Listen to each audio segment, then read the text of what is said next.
We will start from page number 36, the lesson Moby Dick. Lesson 5, we start page 36. This time Ahab decided to attack Moby Dick head on. In this para, we will read about the fighting between Ahab and Moby Dick. They managed to spear him with a harpoon, but he got away.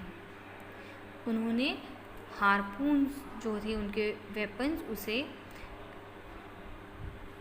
Moby Dick की body में attack किया. दे attacked him again. उन लोगों ने फिर से attack किया. But he moved skilfully this way and that way. Moby Dick इस तरफ और उस तरफ बहुत ही स्किलफुली यानी बहुत ही होशियारी से इधर उधर मूव होता रहा और चोट से बचता रहा. Until he caused the boats carrying flask and stub to crash into each other. और जो उनकी हंटिंग बोट्स थे जिसमें फ्लास्क और स्टब रखे हुए थे उनको इस तरह से मूव किया कि वो दोनों बोट्स जो हैं आपस में ही टकराकर टूट गए. Many of the men got entangled in the harpoons and lances. यानी जो मेन थे बोट में, जो वेलर्स थे, वो आपस में ही अपने ही खुद के वेपन्स में उलझ कर रह गए. टैंगल्ड मीन्स उलझ कर रह जाना. Ahab cut the tangle and reattached the single harpoon, but the whale capsized his boat. आहब ने अपने आप को अपनी हारपून को बाहर वापस से निकाला. टैंगल को काट कर, टैंगल यानी जो गांठ लग गई थी उसे काट कर अपने हारपून को बाहर निकाला, रीअटैच किया. बट इतने में वेल ने उसकी जो बोट थी आहब की उसे कैप्साइज्ड यानी कि पलट दिया. Breaking Ahab's whale bone in the process. और आहब का जो वेल बोन था यानी जो फॉल्स लेग था उसे फिर से तोड़ दिया. Ahab returned to the pequod. The men told him how the tangled lines had pulled Fedallah into the ocean and drowned him. आहब लौट आया पेकपोर्ट पे और लोगों ने उसे बताया कि किस तरह से जो फेडाला था उसे पानी में वो डूब गया है. ड्राउंड मीन्स डूब जाना.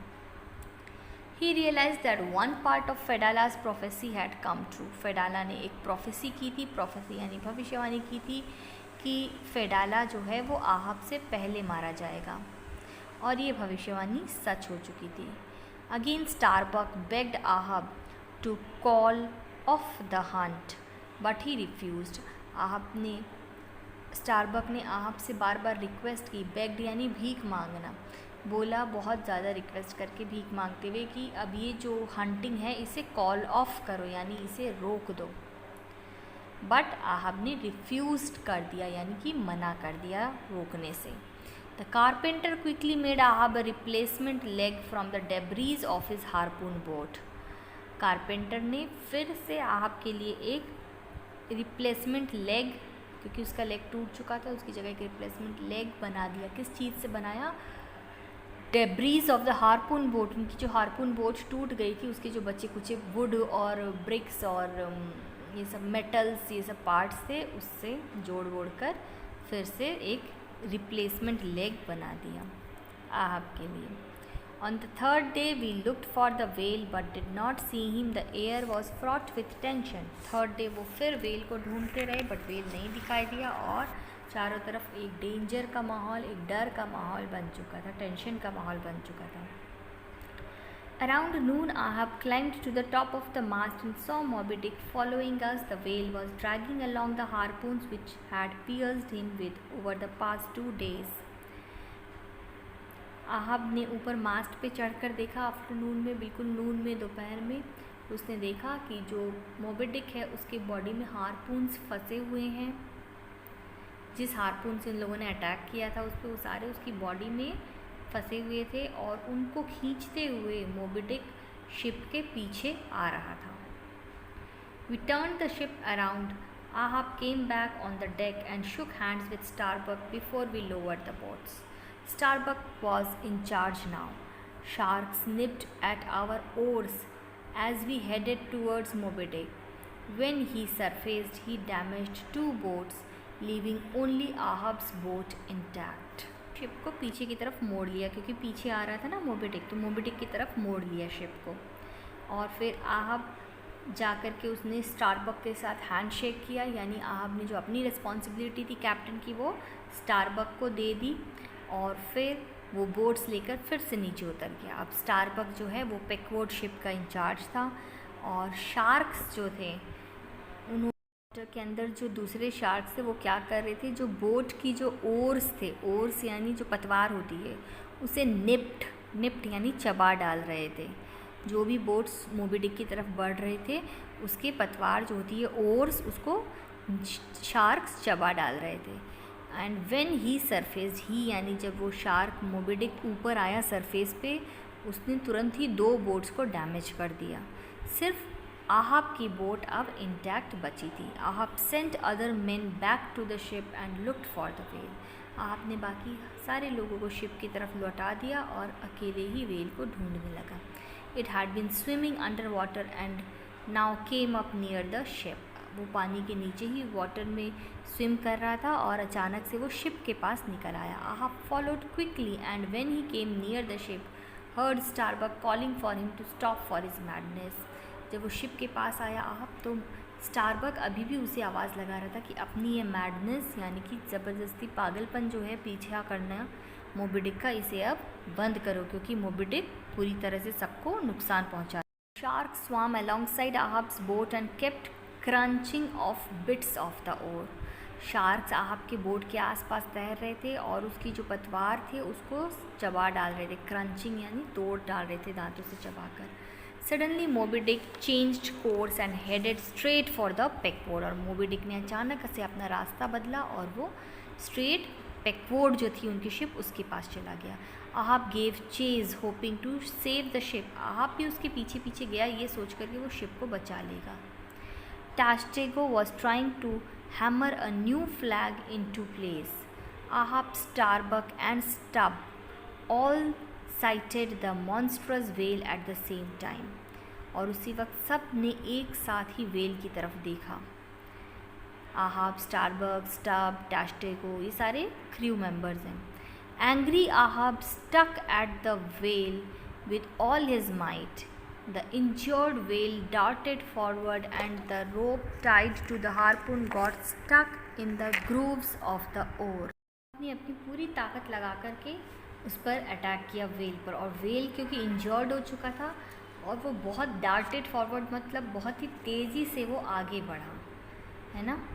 और जो रोप्स बंधे हुए थे हारपून्स में वो कहाँ फंस गए, ग्रूव्स ऑफ द ओर। ओर जो थी उनकी जो पतवार थी उस पर जो कटीले निशान बने हुए थे उस पार्ट में जा कर के उसके हारपून्स के जो रोप्स थे वो फंस गए। आहब डक्ट टू अवॉइड इट। आहब ने बचने की कोशिश में डक्ट यानी नीचे झुका। However, the hemp line wrapped around his neck। लेकिन बचने के चक्कर में वो जो रोप थी उसकी जो लाइन थी, फाइबर था, वो उसके गले के चारों तरफ फंस गया। And dragged him overboard. और उसे खींच कर आहब को बोट से नीचे गिरा दिया। It was over in a flash. और एक ही फ्लैश में, एक ही सेकेंड में, एक ही झलक में सब कुछ ओवर हो गया। The men had not even realised what had happened. पहले कि लोग कुछ समझ पाते, आहब की डेथ हो चुकी थी, रोप उसके गले के आसपास फंस चुका था और वो वाटर में डूब चुका था। Then the whale slammed into the ship. और फिर वेल ने शिप पे अटैक करना स्टार्ट कर दिया। With an explosive crack it broke into half and began to sink. Ship 2 parts में टूट गए बहुत ही एक्सप्लोसिव नॉइज़ के साथ। ऊपर के मास्ट्स जो थे सिर्फ वही दिखाई दे रहे थे, बाकी का शिप डूब चुका था। और कुछ देर बाद वो मास्ट्स भी जो है वो भी शिप के सी के अंदर जाकर डूब गई। The whirlpool created by the sinking ship pulled the other harpoon boats and other crew into the water. बड़ी चीज़ डूबती है शिप के अंदर तो एक वर्लपूल क्रिएट होता है, यानी वाटर जो है ग्राउंड राउंड घूमने लगता है उसी। जैसे आप पत्थर भी डालते हो पानी में तो उसके चारों तरफ एक वर्लपूल क्रिएट होता है। तो बड़ी चीज़ जब डूबती है तो बहुत बड़े वर्लपूल क्रिएट होते हैं और वो उसके आसपास की सारे बोट्स और सारे क्रू मेंबर सबको लेते हुए वाटर के अंदर चला गया। आई escaped but only because I had been thrown clear when Ahab's boat was destroyed and watched the entire scene from the sidelines। I means the narrator of the story। सिर्फ वो ही बचा था क्योंकि जब आहब की बोट डूब रही थी तो उस वक्त आहब ने उसे साइड लाइंस में यानी बाहर की तरफ फेंक दिया था और वो वहाँ से ही सारी चीज़ें देख पा रहा था। I was drawn in slowly by the Whirlpool, जो वर्लपूल क्रिएट हुआ था, जो वाटर राउंड राउंड घूमना स्टार्ट हुआ था, उसने सब चीज़ को खींचा, तो इसे भी खींचने लगा था, इस नैरेटर को भी। ड्रॉन इन मतलब नैरेटर भी पानी के अंदर खींचा चला जा रहा था। बट इट सबसाइडेड, यानी वर्लपूल जो है अचानक से स्लो हो गया, रुक गया, शांत हो गया। जैसे ही वो सेंटर में पहुंचा नैरेटर और डूबने ही वाला था, तो ये वर्लपूल जो है शांत हो गया, जिस वजह से नैरेटर की जान बच गई। I used a wooden plank as a life buoy, यानी एक लकड़ी के टुकड़े को उसने एज अ लाइफ बॉय यानी जान बचाने की लाइफ बोट की तरह यूज़ किया। बोट तो नहीं, एक प्लैंक के ऊपर, लकड़ी के एक पार्ट के ऊपर अपनी जान बचाने के लिए उसने उस पार्ट को यूज़ किया। और 2 डेज़ तक वो इसी तरह वाटर में तैरता रहा, जब तक कि दूसरे किसी शिप ने आके उसे एस्केप नहीं किया। स्टिल